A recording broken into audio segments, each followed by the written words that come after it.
Hi, and welcome to this relationship series. I'm Melissa Fike, and I want to welcome you here today to our amazing series on relationships to help you really dig deep and look at yourself and look at your relationships so that you can really have a better, more intimate connection with others on so many levels. And this connection goes on in so many ways. You have relationships with not only people in your life, like your boss and your friend and your partners, but you also have relationships with money and with the your home. You have a relationship with your home. You have a relationship with a lot of different things in your lives. And this series is to really help you dig deep, get to know yourself, and get to know yourself in your relationships. So today I'm so excited because we have two amazing relationship experts with us, Peter and Jennifer Deep Stratton, and that's how they pronounce their name, Deep Stratton. And they are here with us today to talk about this amazing topic of you've got each other's back. And that's really important in a relationship, right? The three keys to building rock solid relationships that make you feel connected and understood. So, welcome. How are you guys tonight? We're great. Great. Thanks for having us, Melissa. Oh, I'm so thrilled to have you here. So, I want to know a little bit more about your mission and why you are doing what you're doing. Can you tell me a little bit more about your company and your mission? Absolutely. So it really started percolating before we met. I think we both really wanted to help people with relationships, but it was more of a hobby. And we started Family Co. for a couple of reasons. One is we've both been divorced before. We're married. We're on our final marriage. We're not going to get divorced again. And one of the things that we notice is that people try to keep, in divorced families and then in blended families, people try to do the best thing for their kids. They don't want the kids to get in the middle of the divorce. But what ends up happening a lot of times is that kids do end up getting some of the negative effects, or the parents don't mean to bring the kids in or use them as a wedge, but they do because they don't know how to keep themselves from doing that.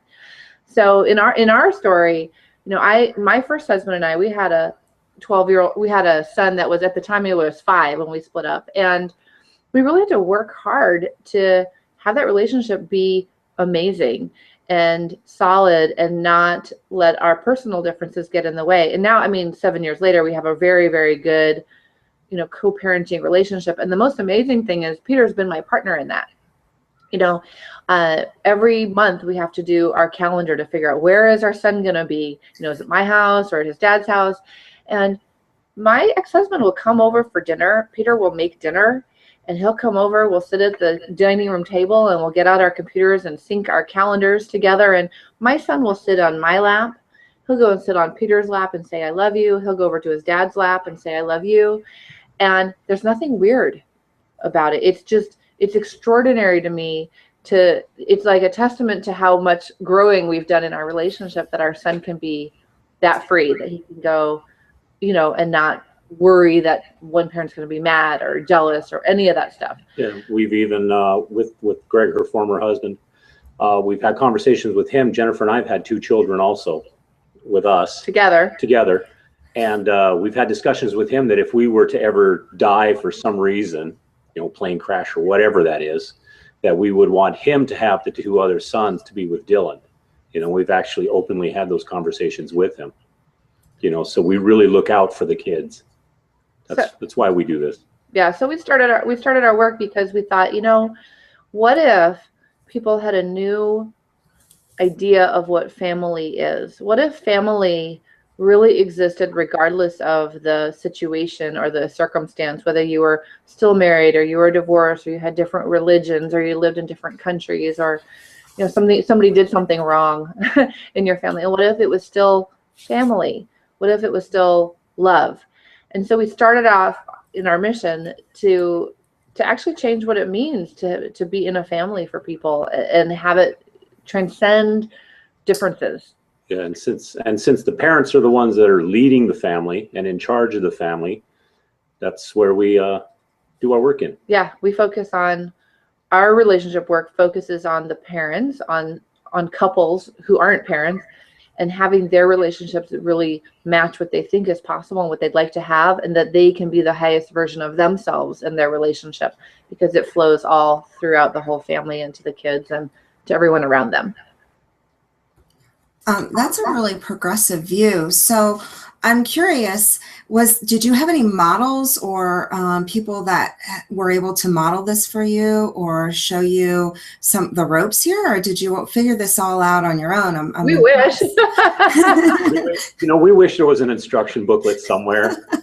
Somebody knew, how to do this and what's going on. Even ourselves, we are still constantly, we're in a conversation for developing ourselves and looking at what we do and why we do it.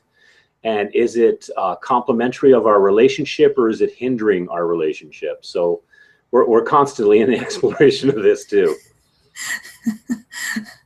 That, I have to say, that's really good. And I think because your testament really is that you are looking at yourselves closely.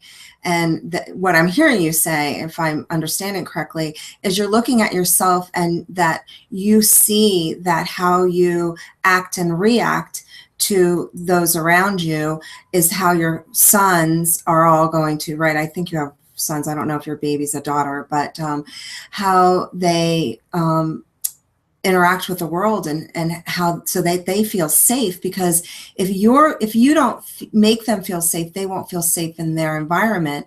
And it sounds to me like you're really helping them feel safe. Yeah, I think so. I mean, we are continually looking at that we are leading the way for our family, but also that each of our children is also a leader in his own right. Or her own right. So to clear up the kid thing, Peter has a 29-year-old daughter from a previous relationship. And then I have my 12-year-old son from my first marriage. And then we have our two boys, 3 years old and 3 months old, together. So, for us, we do look at ourselves because we are setting an example. We're modeling behavior. We're leading the way. And at the same time, each of our children has his or her own wisdom, innate understanding. I mean, I remember when my oldest son was 6, I would ask him advice and the most amazing things would come out of his mouth. I thought, wow, you've really got this figured out, because you don't have all the history, all of the drama and circumstances and crud to cloud your view. For him, it was just very simple. It's like, well, when you have money, you should pay. And when he has money, he should pay. And, really simple. And so for us, part of it is leading and also showing them their own power, their own leadership, their own knowing, that they have this wisdom, that they can trust themselves. And I think that makes them feel ultimately safe. Mm-hmm. It's also, none of us came with instruction booklets. We're all learning this as we go along. I had my parents were the major influence in my life. My parents are both still married. They went through hard times, just like, marriages do. They had the good times, the hard times. And I watched and I learned and I made decisions out of, how it should be and how it shouldn't be in a relationship, and we each do that. And then when we come into a partnership, or we're looking to be in a partnership, we're bringing with us that view that we have of how that should be. Now, whether that is how it should be or shouldn't be is debatable, but we do bring our own views to this. So we really study how we each individually look at a relationship. Jennifer often says, being in a relationship is like trying to put 2 hard-boiled eggs in one shell, and the differences of opinions and how the kids should be raised and how money should be spent and just all that stuff. There's a lot of room for tomfoolery in there, a lot of misunderstandings and upsets. So that's what we look at in our courses. Great. Wow. I'm really impressed with the progressiveness and the way that you've dealt with your family. It's impressive. And it's not always possible for some people, because one sometimes the parent is more progressive and then the other one may have some issues, and that's why they're divorced. So, but we won't get into that. But I do have because I'm more curious about the ways that you work with parents and couples, and because I understand you do it a little differently. You don't give advice, but you have them look at things differently. Can you explain that a little bit for me? Yeah. So I would say we probably give 1% advice and 99% not advice. Because the thing is, if you can open up a Cosmo, or you can read online, 7 ways to get yourself out of an argument, or the 12 things you need to know to be in love for a lifetime. And all of those things are great strategies.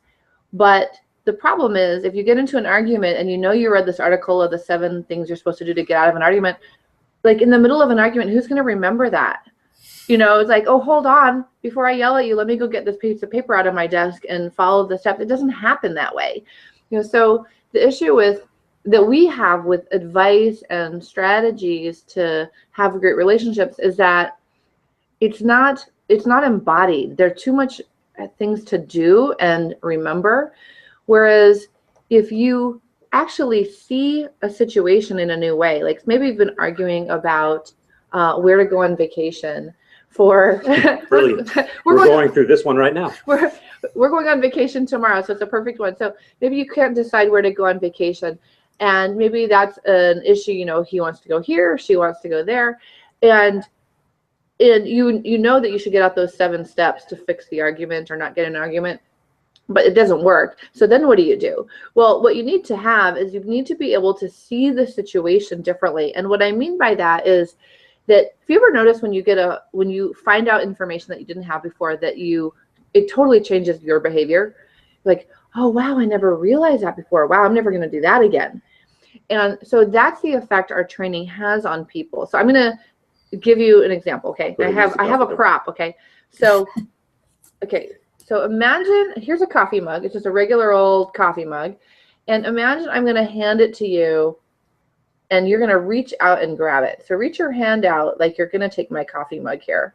Okay, so if you're reaching out, your hand is probably shaped like a C, right? Your hand's like this. Shaped like a C. Right. And you're going to grab the mug. Now, I'm going to turn the cup around, and I'm going to say, okay, grab the coffee mug. Right. And you're going to reach out and grab it. Right.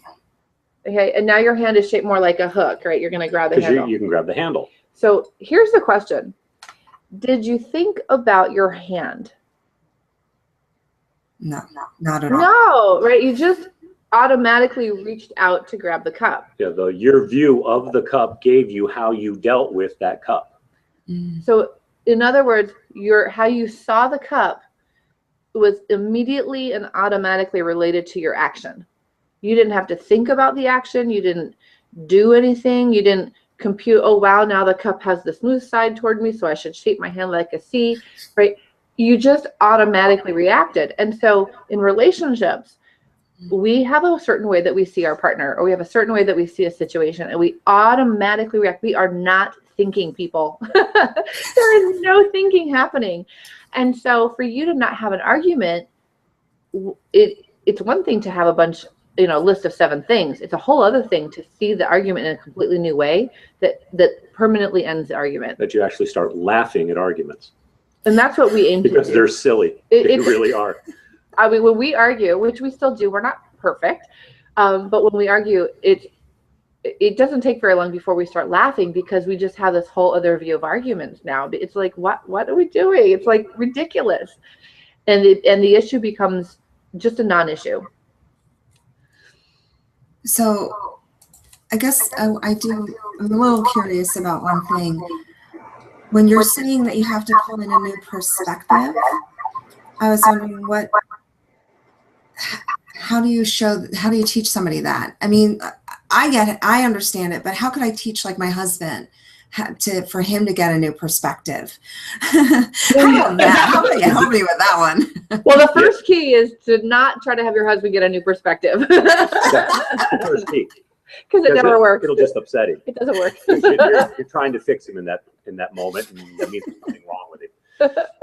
I love that. That's great. That's good. Well, so we have actually a process that we take people through to essentially what we do is we talk about the mug and we turn it this way and we turn it that way and we turn it this way, we turn it that way. And pretty soon you see a relationship in a new way. But we do that through talking. We do that through what we train people in.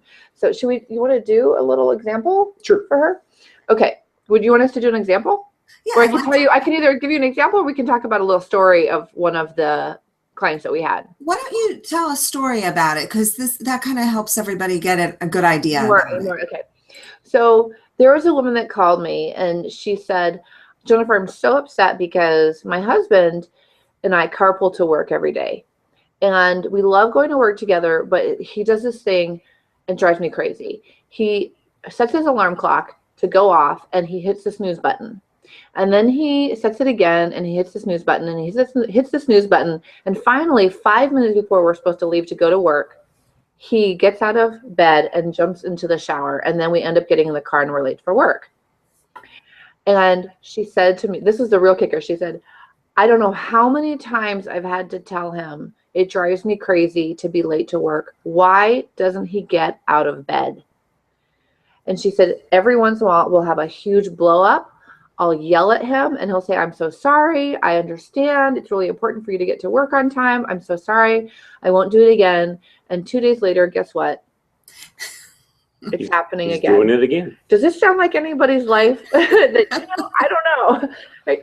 So that's what's happening there is he's doing what he does, right? And it's upsetting to her. And the problem with this is that she thinks that him doing that means that he doesn't care. She thinks that him doing that means that he doesn't care about her, or he doesn't understand her, or that he doesn't love her, or that her feelings aren't important. And that's the upsetting part, because obviously she's explained it to him. She's his wife. He should care, and every once in a while he does get it, but then it always goes back. So why does it go back?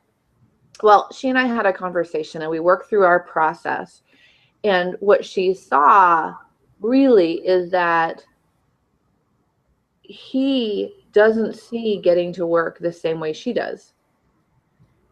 To him, getting to work on time or 5 minutes late is not that big a deal. You get to work when you get to work. These are salaried positions. If you're there exactly at 8 or 8:10 or 8:07, 8:07, like, what difference does it really make? I mean, it's not like they have a meeting they have to be in. It's just a time. Like, it doesn't matter that much. And so she realized that her getting upset with him was actually making the situation worse, because it made him feel bad. And when you feel bad, you get kind of unmotivated to do anything. I think that's what was happening there. So she reported in to me about 3 weeks later, and she said, Jennifer, the most amazing thing happened. He wasn't late anymore, and the one time that he was, it didn't matter that much. She said, I actually, on that day that he was late, I got in my car and I drove off to work without him, and he took his own car. And she said, the funny thing is, on the way there, I realized that it really wasn't worth getting upset about, and I really missed our special time together alone in the car. She's like, I can't believe I was making such a big deal out of this thing, when what really mattered is that we were together. And it completely shifted. And so she didn't have to read that somewhere and get the steps. It was a whole new perspective on the relationship from our conversation. I like that. Thank you. That's great advice, because I think that's where most people get hung up. They're only seeing themselves in the situation. They're not seeing what the other person, their perspective on things. So it's both. I assume you're saying you have to kind of look at their perspective and your own perspective and kind of get where everybody's coming from. Is that what you mean by that? That's one thing that people do get. I mean, among a lot of other things, but one of the pieces is that you can almost, the tools that we teach you can, in a sense, fly up to about 30,000 feet and look down on the whole thing like actors in a play almost, and like, wow, that's interesting. This one's getting so upset about this, and this one is laying in the bed, and you have this ability to understand them all. And so it becomes much less upsetting. And you actually know how to communicate, because now you can see what the other person really is doing and what they're really thinking. And Now you can actually communicate instead of just get mad. So how do you communicate those difficult conversations that sometimes are the ones that trigger their spouse or your partner the most? Like, how do you deal with those conversations? Mm-hmm. Yeah, this is really great. We actually, one of the things that we teach, Peter and I have discovered in our relationship, what we call 9 levels of listening. And most people only use 2. And we'll actually talk about what those are. Most people will, if you think about it, right now, you're listening to me trying to figure out what I'm saying and how that fits into your own experience. Yeah, whether you agree with it, don't agree with it, think it's smart, think it's stupid. Yeah, I'll take that advice. Yeah, I won't. Or, oh, I already know that. Or, oh, this is new to me. Like, there's always a judging or an assessing going on when we're listening. And that's essentially at the first level of listening, we're deciding whether we agree or disagree. And at the next level of listening, we're essentially listening for how we can fix the issue. You know, it's like, oh, wait, no, my idea is better. Or if, you know, he comes home. Should. Or you should do this. Or, wait, you should add this point to that. Or if he comes home and he's upset about something, he complains to me, it's, oh, wait, how am I going to fix this situation? Like, oh, you know, honey, don't complain about that. You're lucky that you have that job. You know. Or I'm waiting for you to stop talking so that I can tell you how to fix it. Because I have the answer. I never do that. I don't know what you're talking about. Right, so that's 2 levels of listening. But there are 7 others, and I'm going to talk a little bit about one of them, which is that people, when there is an argument, one of the most amazing things that you can do is actually listen. Actually just hear. And what you're listening for in that is you're not just hearing their words, but you're listening for what it is the person is really committed to. Like, there's something behind the argument or the frustration or the anger that beneath that the person really, really, really is committed to having in their life or having a change about. So we should talk about the baby and the clothes, the diaper. Yes. We have all kinds of life stories. We have so many funny things. So when our 3-year-old son, when he was like a toddler, a young toddler, at that time, Peter was a stay-at-home dad. He was a stay-at-home dad for the first 2 years of his life. And I was working, and I would come home, and the baby, we would call him the baby, but maybe he was a year old, toddling around the house. He'd have no clothes on. And the first thing I think is, he should put some clothes on. I mean, babies should have clothes on. And the kid's cold. The kid's cold, not to mention that, like, it looks kind of bad to have your kid just out, like, in a diaper or walking around naked. And he would say, he's not cold, he's hot. Wow. I'm like, no, he's cold. And I'd say, no, he's hot. Now, guess who's always cold and guess who's always hot all the time? I'm always warm. So when I see him, you know, and he's all bundled up, I'm thinking, my God, that poor kid, he's sweating to death. He's got to be dying. So I undress him and I cool him off. And Mom, whenever she sees him, she thinks, oh, he's cold, and she wants to, you know, so I'm listening. But really what I'm hearing is he's hot, which is my own opinion. Now, if you can put that aside for a minute, his own opinion of the situation, he could actually use his 3rd level of listening and actually listen for, what am I really committed to here? Okay, so my opinion is coming across like the kid is cold, he should wear clothes. But underneath that, I have a commitment that my child is well cared for, that he's well taken care of. And that's what's really important. Whether or not he has clothes on is secondary, right? Because the real commitment is that he's cared for. And what's interesting is at that level, I have the same concern. We're both actually have the same concern. We have the same commitment. We're both committed that our child is well taken care of. So if he can listen to that when I'm complaining that the kid doesn't have any clothes on, rather than take it personally that he's doing something wrong, then we can actually realize that we're both have the same concern. We both have the same commitment. We both are parents of the same child that we love. There's actually nothing to argue about because we both want the same thing. And who knows what the child needs, right? He can't speak yet. He's not talking for himself. We didn't ask him, Tommy, are you cold or are you hot? And he can't answer us. Funny thing is he's the only one that can actually answer that for us. The funny thing is now he's 3.5 and he still confuses hot and cold, which I think is hilarious. He'll say, put the fan on, I'm too cold. Like, but that's one of the things that can really resolve some of these arguments. If you can set aside your opinion for a minute and set aside your interpretation or feeling that you're being accused or attacked or that you did something wrong, the other person just simply has something they're deeply committed to that really matters, and listen for that and speak to that. And it does amazing things for relationships. Yeah, and this will play over in all areas that you communicate with your partner. In money, there's a commitment, to money in the household. There's commitments to how the family is, how the in-laws get treated. There's commitments to all that. Mm. Do you guys have like a Okay. Do you guys have like do you talk this all out, or do you actually have it written down on paper? Like, we know that we have to deal with your in-laws, your parents these days. And do you have it written down, or do you kind of just always talk it out and revamp it as you go? We, in part of our courses, we start to create an entity called we. Mm. And it's no longer an individual in a relationship. It's two individuals in a relationship. And we start to create a thing called we, and we create what we call a North Star, what the purpose of our relationship is.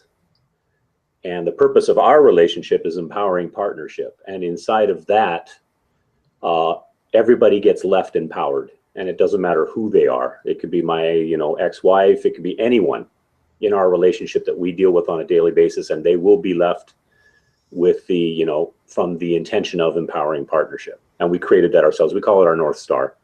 It's why we're here. So there's really nothing to write down. There's nothing to remember. There's no 7 steps that you have to do. It just comes naturally. I promised I'd be empowering partnership. And when I'm dealing with her former husband, I'm there to empower him. When I'm dealing with, and Dylan, I call him my son, but he's really my stepson. When I'm, dealing with him, I'm there to empower him. So there's nothing to really remember. That's what makes it so great. Yeah, I like it because there's a flow to that. It sounds like there's a flow to that. So is this something that you do in a workshop environment, or do you do it over online? How do you usually do your programs? We have a couple different methods. We have a live training event that we do.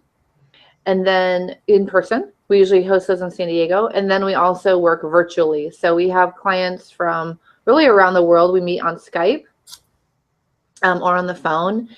We work with people either privately, one-on-one, or in a small group. What we find, the small group works really, really well because we train and we coach. So in the small group, we can do all the training. Privately, we can do coaching. And it works really well because people learn the tools. The goal is that you have these tools to get yourself out of a situation so that you don't need us anymore. So we teach you the tool, and then you get to go practice them in your real life. Yeah, and with the small groups, it's really fun too, because we're all human. We all have the same thoughts and desires, and we get to just watch other people going through it and going, oh my gosh, I'm just like them. We find out that we're not all that special and that we're really not all that messed up. And, it's such a wonderful environment to be in, because you really get to let your humanity out and just be you and understand, that there's other people like that. And we get, it's very intimate in the small groups. It's really fun. It sounds like a lot more fun than counseling, I have to be honest. So, it is. Yeah, good. I'm curious about the whole parenting thing. What do you say to parents who disagree on something that's really, really important about how the kids should be raised? Because that's a big point of contention in a lot of relationships. So can you talk a little bit about that for me? Yeah, and this is a big one. I think a lot of parents, usually there's only a couple of things. If the relationship is going well, they'll say everything is going good except for how to raise the kids. We don't agree on that part. It's a big one.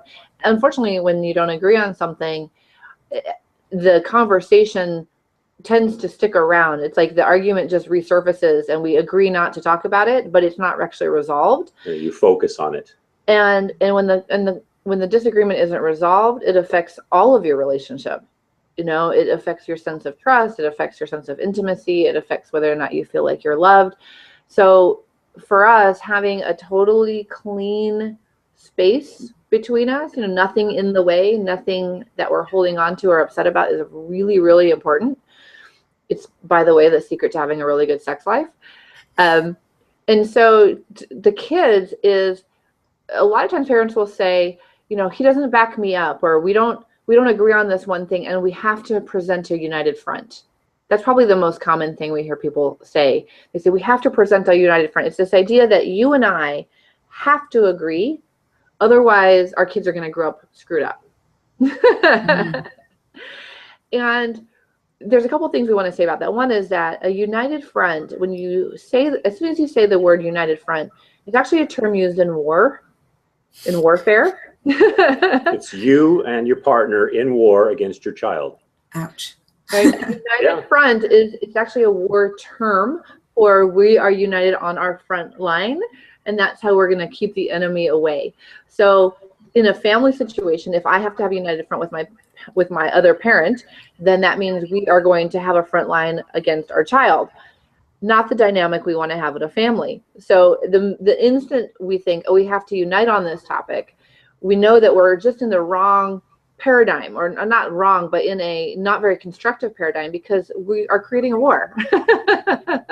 First we have to agree on what's going to be said, and then the child just gets forced into this. We bombard them with artillery. With what we seem to think they need, rather than, actually having a partnership with them that is conducive, to having them be closer to us and us closer to each other, and actually having that wonderfully intimate family.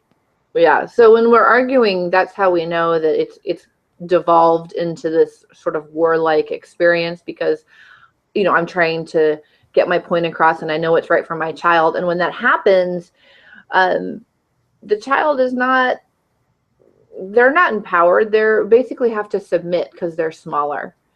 So I'm not saying that there shouldn't be discipline. We're actually pretty rigorous with our discipline, but it's not like you have to do what I said because I told you to and I'm bigger and my way is it's my way or the highway. It's we don't need to have a united front. What we need to do is we need to look at your concern and my concern and our child's concern and have a conversation about it, because we're all here to accomplish the same thing. We all want this child to grow up healthy and happy and secure and fulfilling his or her potential. That's why we're all here. So united front, as soon as you think that, it's like that's your key, that you're like probably not going to have a very constructive conversation. Why do I have to argue with my husband about how the child should be raised? Let's talk about what we really care about and start to get creative. Well, how can we solve this? So I'll give you an example. I think it's really useful to give an example. We just moved into this house recently, and we have a pool. And this is the first time we've had a swimming pool in our own backyard. And our 12-year-old son was bringing friends over to swim, which I thought was great. That's one of the reasons we got the pool. The main reason was so the kids could have fun and have friends over and swim. But my office is right next to the backyard. So, I caught myself one evening yelling out the door at the kids, "You guys are being too loud," and no. And I was yelling, and then it happened the next day, and then it happened the next day, and I thought, oh my gosh, what is going on here? Why am I yelling? And then I'm yelling at Peter for not keeping the kids quiet. I'm like, oh my gosh, what are we doing? So Sunday night we sit down with our 12-year-old, and I realized that I am the leader in the family. Just as Peter is the leader in the family, if I'm yelling, then I did it. Right? The child is 12, right? He's not the adult. I'm the adult. So what am I yelling about, and how did I allow this to happen, or what did I not communicate? And what I realized is that we didn't ever set any actual ground rules, or we didn't have any agreements about how the pool was to be used, or what was to be done in the pool, or whether you could have food in the pool, or whether you should have glass dishware by the pool as opposed to plastic. Like we didn't talk about any of that stuff. And so I looked at my son, and the first thing I did is I apologized. I am so sorry I yelled at you. I'm sure you don't like it, and it is not what I'm committed to, and I'm really sorry. Will you forgive me? And he's like, yeah. He's like, I don't like getting yelled at. I said, I know, and I don't like yelling at you, and I'm really sorry. And he's like, okay. Because he's really our partner. He really When you is. ask him about it, are you part of this family? He's like, yeah, and that's why he's upset.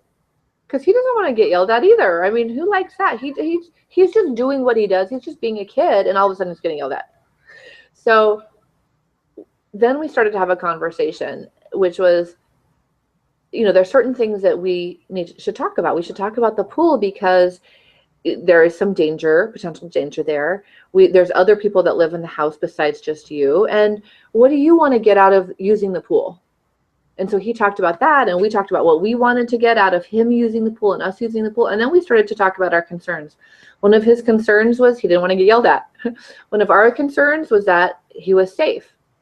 Another concern I have is that they're not screaming at the top of their lungs when it's 9 o'clock at night and disturbing our neighbors. Right? So once we had all the concerns out, then we were able to start talking creatively. Well, what can we do? What are some solutions to this? And we actually created pool rules as a family. And it's great. And to facilitate this, I went out and I bought plastic cups that are designed for outdoor pool use. So that was one of the little things that we did, but we didn't have to have a united front like, darn kids, can't have anybody over. We didn't have to do that. Instead, we were able to create together what we wanted the pool to look like, the pool use to look like. And when mom's working in the office and she's, we're doing teleconference calls like this and recordings, that Dylan asks ahead of time. And he says, I want to invite some friends over and use the pool. Are you guys going to be on, are you taping anything? Are you having any conversations with people that we would disturb if they came over? And he actually asked that ahead of time. Because he knows he doesn't want to, that we have some guidelines around that. And he honors them. Yeah. And then we honor him as well. And I'll say, hey, we're going to be done at 5 o'clock. Why don't you have your friends over at 5? Oh, great. Thanks, Mom. So it works out really well. So I have 2 teenagers, and I kind of raised my kids, although we didn't have a blended family. It was just us from the beginning. But I always treated my children like adults, even when they were young, in the respect of, I gave them the same respect I would give an adult. I'd give them the same room for speaking. My daughter is very headstrong, she's kind of like her mom. And, and I remember at one point she was, very young, elementary, and she would argue about everything. Like it was always an argument. And I found myself arguing with her. I said, wait a minute, hold on. Instead of arguing, you give me 3 valid reasons why I should change my mind. And it opened up a new way of communication that was really conducive to, like you're saying, like a partnership. And my 18-year-old who just graduated from high school will walk in to my office and he will sit down and he'll ask me advice about things and help with things, because he knows that I'm not going to just look at it and go, oh no, like a strong no, or, he knows I have strong values and morals, which I've raised them with. But it's really important to treat your children like they're people, not like they are your minions and you have to discipline kids. I get that, because I do. My kids have very strict rules in some things, and some things I'm not as strict about. It depends on who they are as people. So I love that advice of really giving them the power, because what I feel like you said is that you gave your son power and choices, which a lot of parents don't know how to do that because they're parenting the way that their parents parented. Mm-hmm. Yeah, and our focus is not on parenting. Like, we don't teach a lot of parenting, but the way that we look at a new perspective and how are we talking to our child is the same thing that we do in our relationship. The same exact conversation can happen between me and Peter. And it does give the child power, because he is a real person. He is a whole person. He might not have all of the worldliness and all of the knowledge, but he is a whole person. He's somebody to be respected and treated with compassion, and like his opinion matters and all of that stuff. So I have found that most of the time, and I'm not going to say all the time, but most of the time, that when you have a really upset human being in front of you, they just haven't been heard. There's something that they're dedicated to having in their life, and they want that. They want to be heard. They may not even need to have that. They just need it to be heard and be understood and just, gotten. Like, wow, I can really see your point of view. And I find that the more you shut them down, the louder they scream to get heard. So if you ever have, like your partner's yelling at you, or your children are upset, or your children are acting out and doing things that, are like off the charts, kind of doing violent things or something, there's a highly likely chance that they need to be heard. There's something they want in their life, and they're trying desperately to be heard to talk about that. And if you can be that for them, it's amazing. You can be that avenue. Then you'll have a child or a partner that comes to you with anything in their life, anything that's upsetting them. We find this with Dylan. He talks to us about a lot. He really talks with his mom about a lot of things that he doesn't talk to anybody else about, because it's such a wonderful, warm, safe place that he can discuss whatever he's feeling, and it won't be laughed at or, made wrong or be upset with, or he never gets in trouble for that. that. He can actually speak his mind, and he does not get in trouble for speaking his mind. So it's a great place to, bring your child up in, and, inside the relationship that you have with your partner is a wonderful place for your partner to be able to do that too. Because then you really get expressed. Yeah, could you imagine if you could say anything to your partner and they wouldn't take it personally and they wouldn't get upset? Yeah. That's a pretty great space to be in. It's a really freeing space to be in. You get to say, and then what's really listened to is the commitment you have to something that's in behind that. So how do you deal with a partner who might shut down and not be present when you're trying to redevelop this relationship in a more cohesive way? Yeah, when somebody is shut down in a relationship, just take the case that if your partner is shut down, you did it.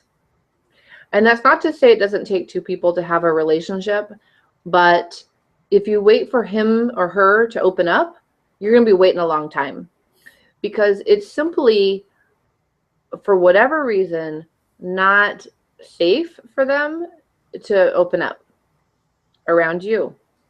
So this can be really hard for some people to acknowledge and notice, because a lot of times we're not even aware of how our words are affecting our partner, but they are.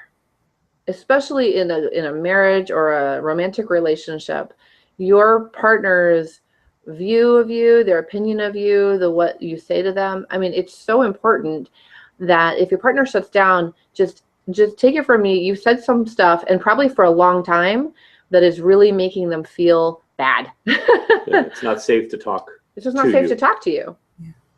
And I mean, I just had one the other day that I didn't realize. This woman was saying to me, for men, respect is like oxygen, she said to me. And she said, respect for a man is not telling them directions, like if you're going somewhere, because she was saying that, she was really cute. Brilliant. And she said, because when a woman says, oh, you should turn here or turn there, what the man hears is that he's not capable of making a good choice. And that feels like disrespect. And I was like, oh my gosh. And here I am just trying to be helpful. Yes. We're doing everything we can to actually provide for you. Right. And so if I have to tell you where to turn, then you're feeling like, what's the point of being a man anyway? Right? Correct. So I'm not saying that you're to blame or that you're at fault or that you did something wrong and that's why your partner shut down. But it is a very empowering place to look at yourself and say, what might I have said or what I have been doing that is causing this person not to feel like they can open up around me?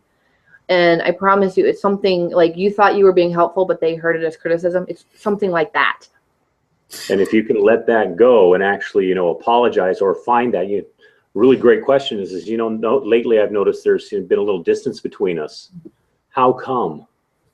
And start asking. You'll probably get, well, you said this and that shut me down and made me feel bad. And then if you can just be with all that and just understand it, and then after, not get defensive, just say, wow, I can really see your point of view, and then apologize for it. Say, I'm so sorry I did that to you, and really mean it. I'm so sorry I did that to you. Can you forgive me? And if they say, yes, I forgive you, then it's over. It's done. It's completed. And you can now start to build on a new paradigm in your relationship. If they say, no, I still got it, there's still something there, ask them, don't let up. What is it? Well, what else is there? Please, I'd like to know. Right. And then just apologize for that until that, what we called earlier, we have this clean space between us. I call it squeaky clean. When you have a really clean window, how it kind of squeaks when you run your finger down it. That's the space we like to keep between Jennifer and myself, that we can say anything at any time to each other. And there's, she knows me more deeply than anybody on this planet, and I know her more deeply than anybody on the planet. He knows me better than I know me. I know all her little dark secrets. She knows all mine, and we can laugh at each other. And it's just, it is so amazing to be in a relationship like that.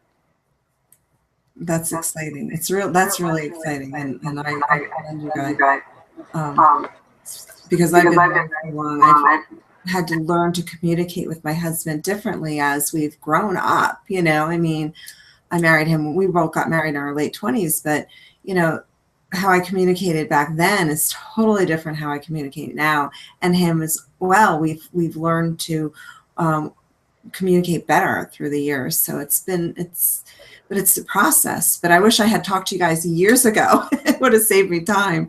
We wish we would have started this years ago too. We wouldn't have gone through the marriages we went through. Right. Exactly. Yeah. I hear you. So one last question, because this is something that I really would love to know a little bit more about. So what's that special ingredient that makes you feel like your partner's always has your back? I said so. When we got together, it was funny. We were lying in bed one day and I rolled over and I looked at her and I said, I'm going to be with you forever. And she looked back at me and smiled and she says, I'm going to be with you forever. And we knew in that moment that there was nothing either one of us could do. There was nothing that we could say. There was no predicament that we could get ourselves into that would have the other person leave. And when we granted each other that kind of space, we were able to just start talking about everything in our lives and what we experienced and what we've done and what we were proud of and what we weren't so proud of. And that's really, I think, I don't know, do I speak for you on that? Yeah. Absolutely. It was the moment of saying, I'm in and I'm not leaving. And that it's ironic because people think that it's when your partner says I'm in and I'm not leaving, but it's not. It's when I say I'm in and I'm not leaving, then there's really nothing my partner can do that's going to disrupt our relationship. So I feel completely solid. Isn't that crazy? That's how it works. And then you're free. Well, yeah, that's because you're making a commitment to yourself. It sounds to me like you're not merely making the commitment to your relationship, but you're making your commitment to yourself in the relationship. Is that what you're saying? Yeah. I mean, it really, it's a way of saying I'm standing for this relationship to be amazing and I'm going to be responsible for that. Yeah. And whether you are being amazing or whether you're being a jerk today, I'm still going to be committed to having an amazing relationship, and there's nothing that's going to change that. Yes, because if we go by our emotions, like some days I'm feeling loving and some days I'm not feeling so loving. If my relationship with Jennifer was based upon whether I'm feeling loving that particular day or not, that's a pretty rocky road. So it really doesn't matter about my feelings, and some days I'm great, some days I'm not so great. I'm in this. I'm 100% all in. You said something about responsibility. So are you saying that you taking personal responsibility for how you're showing up in the relationship is a key? Yeah, I mean, that's definitely one piece. um, it's I'll tell you this, how this all came about is, Peter's my second husband and final, and I wanted to get married again, but I couldn't make the commitment before we got married. I went through this phase where I couldn't make the commitment, and because I couldn't figure out what I was committing to. What was I really promising? Am I promising that I'm going to be with you forever? I can't really promise that, because underneath that, when I was really honest with myself, the truth was I was only going to be with you forever as long as I'm happy. That's the truth, right? There was an as long as in there. Yes, which is something that we really deal with, is like commitment and deal breakers. That's some of the stuff that we work with in our courses so that people can really resolve those questions. And when I realized that what I was really promising was I'm going to be married to you as long as I'm happy, I went, oh, can I promise that? Can I promise to be with you forever? And when I realized that I'm actually responsible for making myself happy, for transforming the stuff that doesn't make me happy, for letting go of the things that I don't like, for not insisting on arguing. When I realized that I actually had the power to do that, then I could make the commitment, I'm going to be with you forever, because I will do whatever it takes to make sure that I'm happy in my relationship with you, or I'm going to die trying. That sounds great. I do, before we go, we're almost done, and I've kept you a little bit longer, but the conversation's amazing. I'm going to put a little pop-up for your free gift, Renew Your View. So can you tell us a little bit, hold on, okay, I've got it. Sorry, I was having technical issues. It should show up. So can you tell everybody a little bit more about that? Yeah, so we designed Renew Your View as an exercise that you can go through anytime that there's a particular issue that you're kind of stuck on. Like maybe it's something that happened a year ago or last week or 10 years ago, and it just keeps irritating you. It's like, even though it's happened and it's done and it's over, it's not really done and it's over. You know what I mean? Like, it's still with us. Right. And so what you do is and I would encourage you to download this. It's an audio, it's like a 20-minute audio training and then a worksheet. And I would encourage you to download it and just save it in your computer, because maybe nothing comes to mind right now, but it is really handy to have in the moment, and it'll be in your library. So grab it, and what you do is you listen to the audio, and then at the top of the worksheet you put in the incident or the event that happened that you're upset about. Whatever it is that's irritating you. Whatever it is that's irritating you. He brought me red roses when they should have been yellow. I don't know. Whatever the thing is, or he forgot to pick up my son. Right? And you put it in at the top of the worksheet, and then you work through the questions. And by the time you get to the end of the worksheet, you will have a new perspective of what happened that will allow a new conversation to come about and so it might actually get resolved. So what we're really aiming for is, when you're in that broken record, I've had this conversation a million times. Why do we keep having the same? I should scream it a little louder. Maybe he'll hear it this time, or she'll hear it this time. Why do we keep having the same conversation over and over again? When you get one of those, that's the one to use in the worksheet. Because by the time you get to the end of the worksheet, you'll say, oh, that's interesting. I never saw it that way before. And it will open up a new door to have a new conversation. So go and get it. It's really great. We designed it specifically for that, because sometimes people just like, wow, I'm really sick of having this conversation or this argument over and over again. What am I going to do? Change your view. Go get the Renew Your View training. And then you can have a discussion on something different rather than the one that you've been having. I love it. I'm going to download it. Can I give it to my husband too, or do I have to do this for me? Can I say, here, you need this too? I'm teasing. I know that's not the right thing to do. So is there anything else that you want to add before we wrap up? Anything you want to make sure that you expand upon or add to the conversation?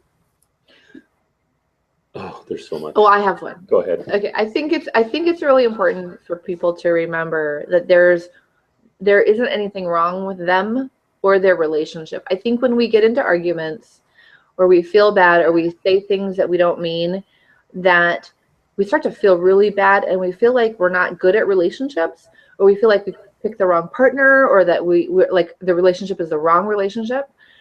And or we don't like ourselves in the relationship.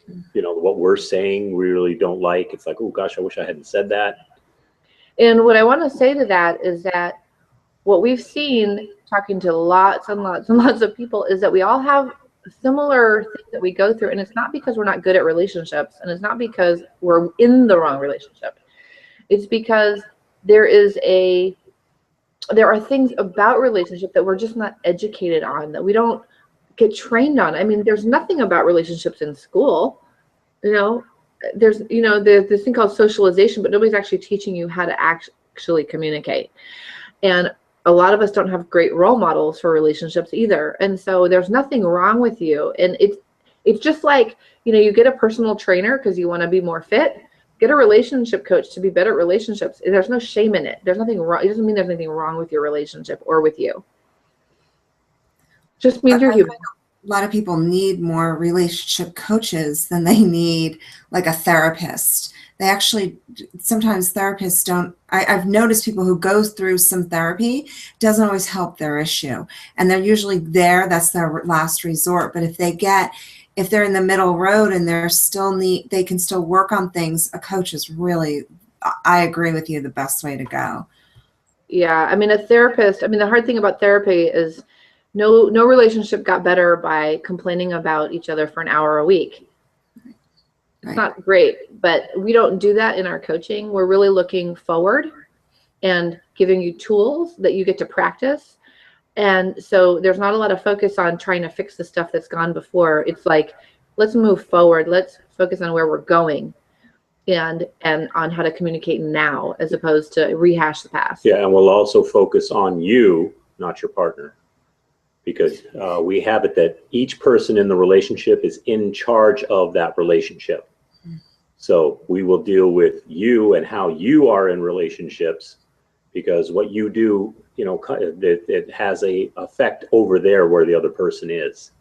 So we hold that each person is responsible, and that's how we treat each person, is they are responsible for their relationship. And the good thing about that is then you feel really, really like empowered, in control, safe, secure, understood. It's so ironic, but that's what ends up happening. It's like we work on you, and all of a sudden you're like, wow, I feel so understood, and I feel so safe, and I feel so secure, and I feel so loved, and we didn't do anything to your partner. And you were in control of that. All the time, you just didn't know.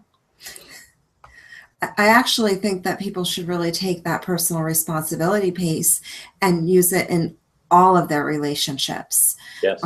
Because and I agree. I actually work with people in my own coaching practice with personal responsibility. It's probably the first thing I do, because they're not going to heal and transform their lives until they start taking responsibility for their actions and who they are and how they present themselves to the world, but in all relationships. So I love that piece of advice. I really do.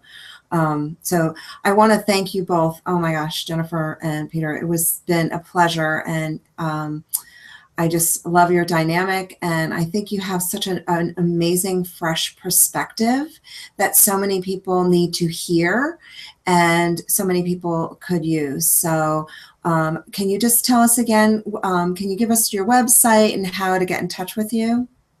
Yeah, our website is familyco.com, and that's FAMILYCO.com. And there's a little video, and there's a contact form, and then there's some free gifts and things that you can download. We have an e-course on how to have an extraordinary relationship. So that's familyco.com is where to find us. Great. Well, thank you so much. And I'm going to just do a little talk, but is there anything, I want to make sure I've given you so much time because you're great. Yeah. Thank you. Thank you so much, Melissa, for great questions. And we love being here with you today, talking about our favorite subject. Yeah, we love being with you. Yeah, relationships are one of my favorite subjects too, because we're all in relationships on some level, right? Mm-hmm. So I just want to thank everyone that's either watching the replay or live.